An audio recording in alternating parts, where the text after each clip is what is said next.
America എന്ന് പറഞ്ഞിട്ട് മാറ്റി വെച്ചിട്ടുണ്ട്.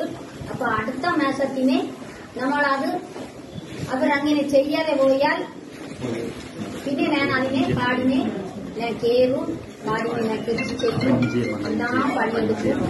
അത് അവർ അടുത്ത മാസത്തിനാകുമ്പോഴേക്ക് എനിക്ക് അത് തീരുമാനമാക്കി തന്നിരിക്കണോ, അതിന് മുമ്പിനെ തന്നെ എനിക്ക് ഏതെങ്കിലും പറഞ്ഞിരിക്കണോ, ഇല്ലെങ്കിൽ ഞാൻ ഇറങ്ങും.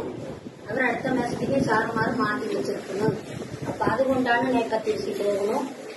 അപ്പൊ എല്ലാ ഇന്നത്തെ ചാനൽക്കാർക്കും ഇതിനെ പങ്കെടുത്തുകൊണ്ടിരിക്കുന്ന അത്തരം സാറുമാർക്കും ഓഫീസിനെ കയറി ഞാൻ പറഞ്ഞത് കൊണ്ടു അട്ടപ്പാടി മക്കൾക്കും എല്ലാ മക്കൾക്കും കൂടി അവരുടെ അട്ടപ്പാടിനെ ഉള്ള മക്കൾക്കും കൂടി ആ ഭൂമികൾ തിരിച്ചിട്ട് കൊടുത്തിരിക്കണോ.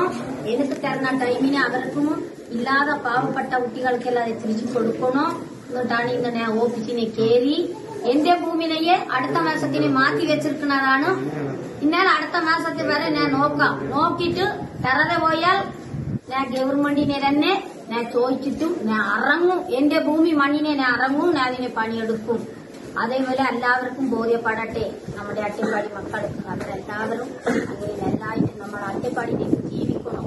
ഏതായാലും ഒരു കാലഘട്ടത്തിന് നമ്മൾ ഒന്നില്ലാതെ റായും ജാമ്യമൊക്കെ ഇല്ലാതെ നമ്മൾ വാങ്ങുന്നവരാണ്. ഇനി നമ്മൾ അതിനെ മണ്ണിനെ നമ്മുടെ മണ്ണിനെ തിരിച്ചു കൊടുത്ത് നമ്മൾ അതിനെ കൃഷി ചെയ്യണം. കിണറുവെള്ളം എടുത്ത് ഞങ്ങളുടെ കുട്ടികൾക്ക് അത് കഴിക്കാൻ കൊടുക്കണം. അത് ഗവൺമെന്റ് തന്നെ ഉത്തരവാദം പറഞ്ഞിട്ടാണ് ഇപ്പൊ പറഞ്ഞു വിട്ടിരിക്കുന്നത്. അതുകൊണ്ടിട്ടാണ് ഇറങ്ങിപ്പോകുന്ന എല്ലാ സാർമാർക്കും എല്ലാ ചാനൽക്കാർക്കും നന്ദി, നമസ്കാരം.